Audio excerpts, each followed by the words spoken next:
Good morning, dear students. In the present class, we are going to discuss about yet another pathway of carbon dioxide fixation. This pathway is called CAM pathway or Crassulacean acid metabolism. As shown in the picture, this cycle occurs in succulent plants or xerophytic plants. These plants are belonging to family Crassulaceae and they are xerophytes and store plenty of water in their stems. Sometimes the leaves are fleshy, or in some plants the leaves are even reduced to spines or scale leaves. Anyway, they store plenty of water in their stem and leaves. നമുക്കറിയാം aloe vera, പിന്നെ ഇലമുളച്ചി, ബയോഫൈറ്റം, cactus ഇതുപോലെയുള്ള പ്ലാന്റ്സൊക്കെ extreme സീറോഫൈറ്റിക് ഹാബിറ്റാറ്റിലാണ് വളരുന്നത്. അപ്പോൾ water loss prevent ചെയ്യാൻ വേണ്ടി ഇതിൻ്റെ leaf ചിലപ്പോൾ reduce ചെയ്തിട്ട് സ്പൈൻസ് ആയിട്ടോ സ്കെയിൽ ലീഫായിട്ടോ മാറാം. ചിലതിന് ലീഫ് ഉണ്ടാവും. ഇനി ലീഫ് ഉള്ള പ്ലാന്റ്സ് ആണെങ്കിൽ തന്നെ അതിൻ്റെ ലീഫ് ഫ്ലഷി ആയിരിക്കും. അതിനകത്ത് കാണുന്ന മ്യൂസിലാജിനസ് ആയിട്ടുള്ള സെൽസിന് ഒത്തിരി വാട്ടർ ഹോൾഡ് ചെയ്യാനുള്ള കപ്പാസിറ്റി ഉണ്ട്. ലീഫില്ല, സ്റ്റെം മാത്രമുള്ള പ്ലാന്റ്സ് ആണെങ്കിലും stem fleshy ആയിരിക്കും and the stem can even perform photosynthesis. And in order to prevent water loss, they keep their stomata closed during daytime and open only during the night. അപ്പോൾ ഈ സീറോഫൈറ്റിക് plants extreme dry ആയിട്ടുള്ള കണ്ടീഷൻസിൽ വളരുന്നത് കാരണം പകൽ സമയത്ത് ഇത് stomata തുറക്കില്ല. തുറന്നു കഴിഞ്ഞാൽ എന്ത് സംഭവിക്കും? സ്റ്റൊമേറ്റയിൽ കൂടി ട്രാൻസ്പിറേഷൻ വഴി വാട്ടർ ലോസ് ഉണ്ടാകും. അപ്പോൾ ഇത് സ്റ്റോർ ചെയ്ത് വെച്ചിരിക്കുന്ന വെള്ളമെല്ലാം നഷ്ടപ്പെടാൻ സാധ്യതയുണ്ട്. അപ്പോൾ ക്രാസുലേസിയ ഫാമിലിയിലെ പ്ലാന്റ്സിൻ്റെ സ്റ്റൊമേറ്റ ഡേ ടൈമിൽ ക്ലോസ്ഡ് ആയിട്ടിരിക്കുകയും നൈറ്റ് ടൈമിൽ മാത്രം ഓപ്പൺ ആയിട്ട് ഇരിക്കുന്ന സ്റ്റൊമേറ്റയാണ്. ഇങ്ങനത്തെ സ്റ്റൊമേറ്റയ്ക്ക് ഒരു പേരുണ്ട്, ഞാൻ ഇത് സ്ലൈഡിൽ പറഞ്ഞിട്ടില്ല പേര്. സ്കോട്ടോ ആക്റ്റീവ് സ്റ്റൊമേറ്റ എന്ന് പറയും. SKOTO, scoto active stomata. അപ്പോൾ ഈ സ്കോട്ടോ ആക്റ്റീവ് സ്റ്റൊമേറ്റയാണ് ഈ ക്രാസുലേസിയൻ പ്ലാന്റ്സിനുള്ളത്. And besides these the plant have both the enzyme PEPCO and RUBISCO in their chloroplast. ഈ പ്ലാന്റ്സിൻ്റെ ലീവ്സിൽ മീസോഫിൽ സെൽസ് ഉണ്ട്.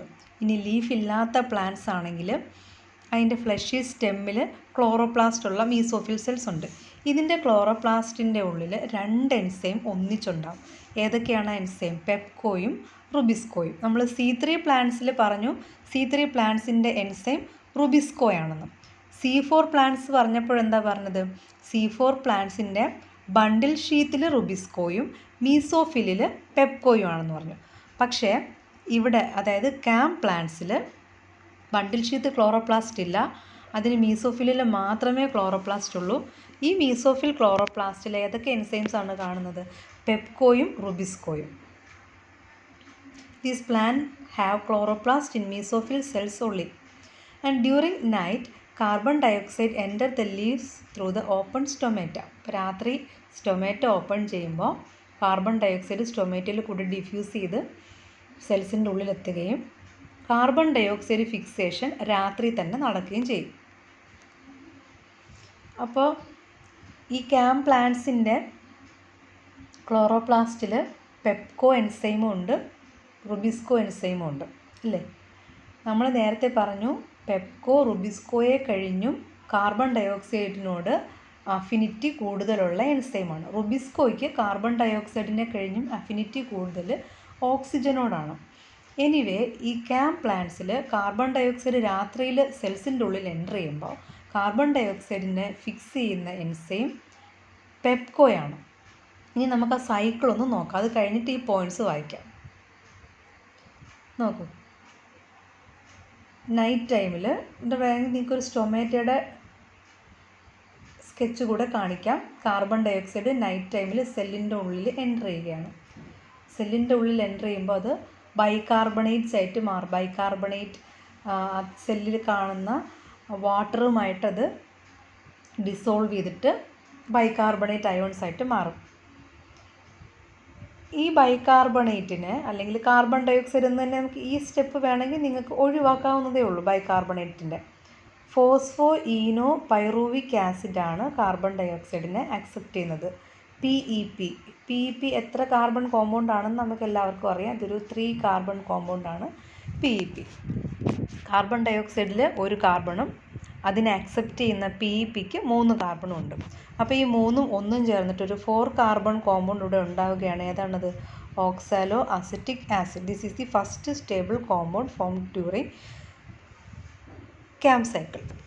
ഈ oxalo acetic acid as the name indicate ഇതൊരു organic ആസിഡാണ്.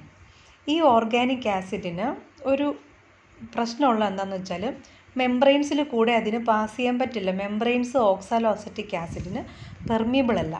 So oxalo acetic is converted to another organic acid called malic acid. Malate എന്ന് പറയുന്നത് malic acid തന്നെയാണ്. Malic acid is permeable to the membranes. അപ്പോൾ ഇങ്ങനെ convert ചെയ്യുന്നത് ഇതൊരു reduction റിയാക്ഷനാണ്. നമുക്ക് റെഡ്യൂസിങ് പവർ ആയിട്ടുള്ള NaDH അവിടെ യൂട്ടിലൈസ് ചെയ്യുന്നുണ്ട്.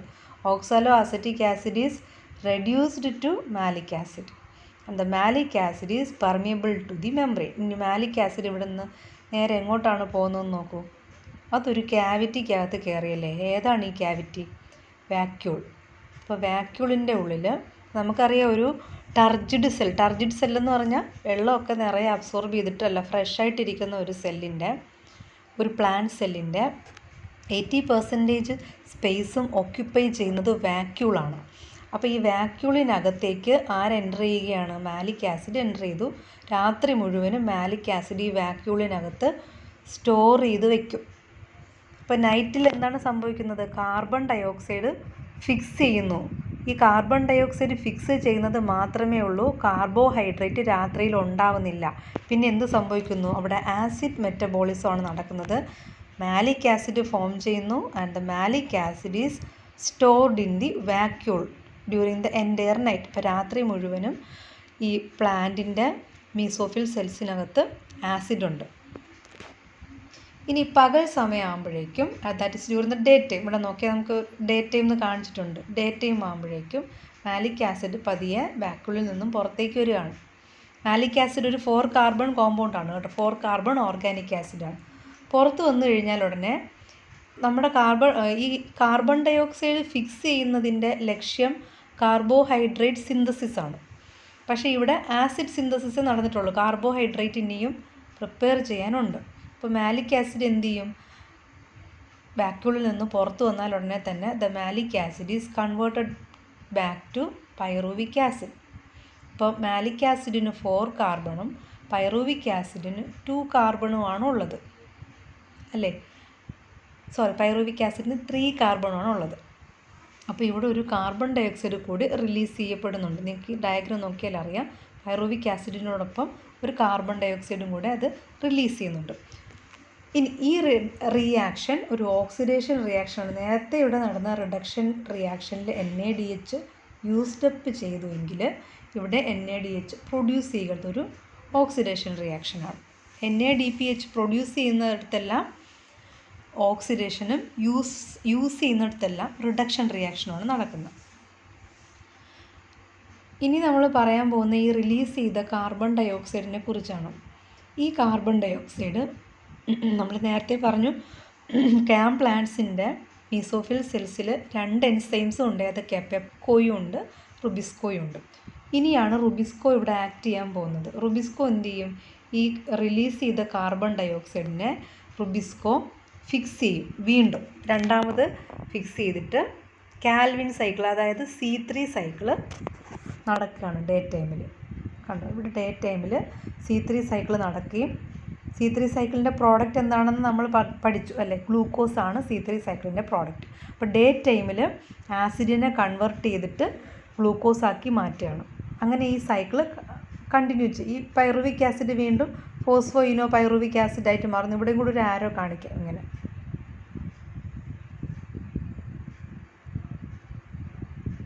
ഒരു ആരോ കൂടെ കാണിക്കാം നിങ്ങൾക്ക്. അപ്പോൾ ഈ ക്രാസുലേസിയൻ പ്ലാന്റ്സിൻ്റെ ഇല രാത്രി സമയത്ത് നമ്മളൊന്ന് കടിച്ചു നോക്കിക്കഴിഞ്ഞാൽ അതിനൊരു പുളിപ്പ് രസം ഉണ്ടാവും. കാര്യം എന്താ? വാക്യൂളിനകത്ത് സ്റ്റോക്ക് ചെയ്തിട്ടുള്ള ഈ മാലിക് ആസിഡ് കാരണമാണ്.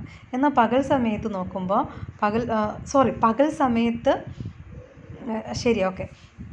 പകൽ സമയത്ത് ഈ മാലിക് ആസിഡിനെ കൺവേർട്ട് ചെയ്തിട്ട് എന്താ ഷുഗറാക്കി മാറ്റുന്നത് കാരണം പകൽ സമയത്ത് ഈ പുളിപ്പ് രസം ഉണ്ടാവില്ല. ഇത് CAM പാത്വേയുടെ ഒരു ഡയഗ്രാമാറ്റിക് സ്കെച്ചാണ്. നിങ്ങൾക്ക് നോട്ട്സിൻ്റെ ഒപ്പം ഈ സ്കെച്ച് വരയ്ക്കാം. ഇത് വരയ്ക്കുമ്പോൾ ഒരു കാര്യം കൂടെ നിങ്ങൾ എക്സ്ട്രാ ആയിട്ട് ആഡ് ചെയ്യണം. കാർബണിൻ്റെ എണ്ണം കൂടെ ബ്രാക്കറ്റിൽ കാണിക്കണം. ഓരോ കോമ്പൗണ്ടിൻ്റെയും phosphoenol pyruvic acid, oxalo acetic acid, malic acid എല്ലാത്തിൻ്റെയും കാർബൺ നമ്പർ കൂടെ കാണിക്കണം. ഇനി നമുക്ക് ആ പോയിൻറ്റ്സ് ഒന്ന് വായിക്കാം. Carbon dioxide is accepted by PEP or phosphoenopyruvic acid and it is converted to the first stable compound oxaloacetic acid. നമ്മളിപ്പോൾ പറഞ്ഞതാണ് PEP എന്ന് പറയുന്ന 3 കാർബൺ കോമ്പൗണ്ടാണ് കാർബൺ ഡയോക്സൈഡിനെ ആക്സെപ്റ്റ് ചെയ്യുന്നത്.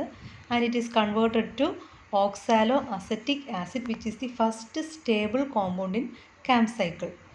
The reaction is catalyzed by the enzyme PEPCO. ഈ reaction catalyse ചെയ്യുന്ന enzyme പെപ്കോയാണ്. പെപ്കോ കൂടാതെ ഇനിയും ഒരു എൻസൈം കൂടി മീസോഫിൽ സെൽസിലുണ്ട്. Oxalo acetic acid is converted to malic acid and stored in the vacuole of the mesophyll cell during all the night. ഇപ്പോൾ രാത്രി മുഴുവനും ആസിഡ് സ്റ്റോർ ചെയ്ത് വയ്ക്കുകയാണ്. This phase is called acidification phase. ഈ ഫേസിനെയാണ് acidification phase എന്ന് പറയുക. ഇത് നടക്കുന്നത് എപ്പോഴാണ്? നൈറ്റിലാണ് അസിഡിഫിക്കേഷൻ നടക്കുന്നത്. കാർബൺ ഡയോക്സൈഡ് ഫിക്സേഷൻ നടക്കുന്നതും നൈറ്റിലാണ്. ഇനി ഡീഅസിഡിഫിക്കേഷൻ നടക്കുന്ന എപ്പോഴാണെന്ന് നോക്കൂ. During day time the stomata remain close to prevent water loss due to transpiration. അപ്പോൾ ട്രാൻസ്പിറേഷൻ ചെക്ക് ചെയ്യാൻ വേണ്ടി പകൽ സമയത്ത് സ്റ്റൊമേറ്റ ക്ലോസ്ഡ് ആയിട്ടിരിക്കും. ഇപ്പോൾ സ്റ്റൊമേറ്റ പകൽ സമയത്ത് ക്ലോസ്ഡ് ആണെന്ന് പറയുമ്പോൾ ആ സ്റ്റൊമേറ്റയിൽ കൂടെ കാർബൺ ഡയോക്സൈഡിനും എൻ്റർ ചെയ്യാൻ പറ്റില്ല. പക്ഷേ ഇവിടെ നമുക്ക് കാർബൺ ഡയോക്സൈഡ് എങ്ങനെയാണ് കിട്ടുന്നത്? മൂന്നാമത്തെ പോയിന്റ് നോക്കും. Malic acid releases A carbon dioxide, that is decarboxylation ആണ് അവിടെ നടക്കുന്നത്. മാലിക് ആസിഡിന് 4 കാർബൺ ഉണ്ട്. അതൊരു കാർബൺ റിലീസ് ചെയ്യുമ്പോൾ 3 കാർബണുള്ള പൈറുവിക് ആസിഡായിട്ട് മാറുകയാണ്. ഇങ്ങനെ റിലീസ് ചെയ്യുന്ന carbon dioxide, the released carbon dioxide is accepted by RUBP and the C3 cycle take place. അപ്പോൾ ഡേ ടൈമിൽ C3 സൈക്കിൾ നടക്കണം. അതായത് കാർബൺ ഡയോക്സൈഡ് ഓൾറെഡി ഫിക്സ് ചെയ്ത് വെച്ചതിനെ റെഡ്യൂസ് ചെയ്ത് കാർബോഹൈഡ്രേറ്റ് ആക്കുകയാണ്. This reaction is catalysed by the enzyme rubisco and the first compound formed in C3 cycle is phosphoglyceric acid. നമുക്ക് നേരത്തെ അറിയാവുന്ന കാര്യമാണത്. This phase is called deacidification phase or carbon dioxide assimilation phase. 2 ഫേസാണുള്ളത്. രാത്രിയിൽ acidification ഫേസും പകൽ ഡീഅസിഡിഫിക്കേഷൻ phase or അതിനെ നമുക്ക് അസിമിലേഷൻ ഫേസ് എന്നും പറയാം. കാർബൺ ഡയോക്സൈഡിനെ റെഡ്യൂസ് ചെയ്ത് കാർബോഹൈഡ്രേറ്റ് ആക്കുന്നു. റെഡ്യൂസ് ചെയ്യുക എന്ന് പറഞ്ഞാൽ എന്താണ് അർത്ഥം? കാർബൺ ഡയോക്സൈഡിൻ്റെ കൂടെ ഒരു ഹൈഡ്രജൻ കൂടെ ചേർക്കുകയാണ്. കാർബൺ ഡയോക്സൈഡിൽ ഹൈഡ്രജനും കൂടെ ചേർക്കുമ്പോൾ കാർബോഹൈഡ്രേറ്റ് ആക്കി. Addition of hydrogen is called reduction. ഇതാണ് ക്രാസുലേസിയൻ ആസിഡ് മെറ്റബോളിസം. ഇപ്പോൾ നമ്മൾ ഫോട്ടോസിന്തസിസിൻ്റെ ഡാർക്ക് റിയാക്ഷൻ അല്ലെങ്കിൽ കാർബൺ ഡയോക്സൈഡ് ഫിക്സേഷൻ മുഴുവനും പഠിച്ചിരിക്കുകയാണ്. 3 പാത്വേയാണ് പഠിച്ചത്. C3 cycle or the normal Calvin cycle, പിന്നെ C4 സൈക്കിൾ, C4 പ്ലാന്റ്സിൽ നടക്കുന്ന സൈക്കിൾ. അതിൻ്റെ first stable compound oxalo acetic acid ആയിരുന്നു. പിന്നെ മൂന്നാമത് ഇപ്പോൾ പറഞ്ഞത് ക്രാസുലേസിയൻ ആസിഡ് മെറ്റബോളിസം, സാക്കുലൻ പ്ലാന്റ്സിൽ നടക്കുന്ന കാർബൺ ഡയോക്സൈഡ് ഫിക്സേഷൻ. ഇത് 3 different pathways of carbon dioxide fixation. ഇനി നമുക്ക് ഫോട്ടോസിന്തസിസിൻ്റെ മറ്റ് ചില വസ്തുതകളും കൂടെ നോക്കാം. Absorption spectrum and action spectrum. നമ്മൾ പിഗ്മെൻറ്റ് സിസ്റ്റം പറഞ്ഞപ്പോൾ ഫോട്ടോസിന്തറ്റിക് പിഗ്മെൻറ്റ്സിനെ കുറിച്ച് പറഞ്ഞപ്പോൾ ക്ലോറോഫിൽ, കാരോട്ടിൻ, സാന്തോഫിൽ ഇങ്ങനെ പല പിഗ്മെൻറ്റ്സിൻ്റെ കാര്യം പറഞ്ഞു. ഞാനൊരു നോട്ടൊക്കെ പ്രിപ്പയർ ചെയ്യാൻ പറഞ്ഞിരുന്നു. അപ്പോൾ ഈ ക്ലോറോഫില്ലിൽ തന്നെ ക്ലോറോഫിൽ എയും ഉണ്ട്, ബിയും ഉണ്ട്. ഈ ക്ലോറോഫില്ല് സൺലൈറ്റാണ് അബ്സോർബ് ചെയ്യുന്നത്. ഇപ്പോൾ നമുക്കറിയാം സൺലൈറ്റിൽ വയലറ്റ് മുതൽ റെഡ് വരെ visible spectrum consist of 400 nanometre wavelength മുതൽ 700 നാനോമീറ്റർ വേവ് ലെങ്ത് വരെയുള്ള ലൈറ്റാണുള്ളത്. Violet, indigo, blue, green, yellow, orange and red. VIBGYOR എന്ന് പറയും. ഇതിൽ ഈ ഡയഗ്രം നോക്കുമ്പോൾ നിങ്ങൾക്കറിയാം, എക്സ് ആക്സിസിൽ വേവ് ലെങ്ത്തും വൈ ആക്സിസിൽ ലൈറ്റിൻ്റെ അബ്സോർബൻസും ആണ് കാണിച്ചിട്ടുള്ളത്. ഇതിൽ ഏത് വേവ് ലെങ്തിലെ ലൈറ്റാണ് ക്ലോറോഫിൽ മോളിക്യൂൾ കൂടുതൽ അബ്സോർബ് ചെയ്യുന്നതെന്ന് ഈ ഡയഗ്രത്തിൽ നിന്ന് നിങ്ങൾക്ക് മനസ്സിലാക്കാൻ പറ്റും. 400-നും 500-നും ഇടയ്ക്ക് ഓൾമോസ്റ്റ് 480 നാനോമീറ്ററാണ് ക്ലോറോഫിൽ ബി അബ്സോർബ് ചെയ്യുന്നത്. ക്ലോറോഫിൽ എ ആണെങ്കിൽ 420 നാനോമീറ്റർ. അതായത് ബ്ലൂ റീജിയൻ എന്ന് നമുക്ക് ജനറലൈസ് ചെയ്ത് പറയാം. 400 to 500 നാനോമീറ്റർ വേവ് ലെങ്ത് ഉള്ള ലൈറ്റ് എന്ന് പറയുമ്പം ബ്ലൂ ലൈറ്റാണ്. ഇവിടെ കാണിച്ചിട്ടുണ്ട്. വയലറ്റ്, ബ്ലൂ റീജിയനാണ്. പിന്നെ അത് കഴിഞ്ഞാൽ റെഡ് റീജിയനിലാണ്.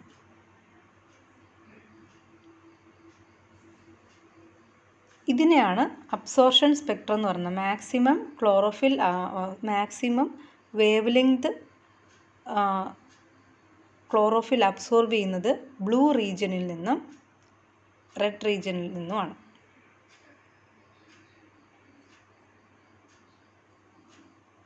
അതുപോലെ ആക്ഷൻ സ്പെക്ട്രം എന്ന് പറയുന്നത് ഏത് വേവ് ലെങ്തിലാണ് ഫോട്ടോസിന്തസിസ് കൂടുതൽ നടക്കുന്നത്. Rate of photosynthesis in proportionate to the wavelength of light. അതും അബ്സോർഷൻ സ്പെക്ട്രത്തിന് കറസ്പോണ്ടിങ് ആണ്. ഏത് വേവ് ലെങ്തിലാണോ ലൈറ്റ് അബ്സോർഷൻ കൂടുതൽ നടക്കുന്നത് അതേ വേവ് ലെങ്തിലായിരിക്കും ഫോട്ടോസിന്തറ്റിക് റേറ്റ് കൂടുതൽ നടക്കുക. അതായത് ബ്ലൂ റീജിയനിലും റെഡ് റീജിയനിലുമാണ് ഫോട്ടോസിന്തസിസിൻ്റെ റേറ്റ് കൂടുതൽ കാണുന്നത്. ഓക്കെ.